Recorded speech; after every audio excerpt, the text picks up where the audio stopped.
ஏய் பேசிக்கிட்டு இருக்க பெரிய மாதிரி எந்திரிக்கிற உட்காரியா என்ன சம்பா சம்பாலே சம்பாலே சம்பா சம்பாலே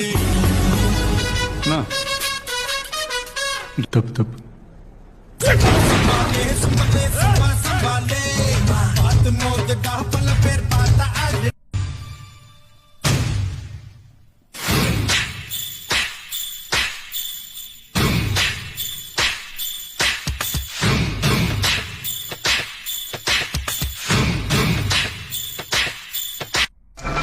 இது பாரு பாஷா, வீடு ரெண்டு பட்டா அது பங்காளிக்கு கொண்டாட்டம்னு சொல்லுவாங்க.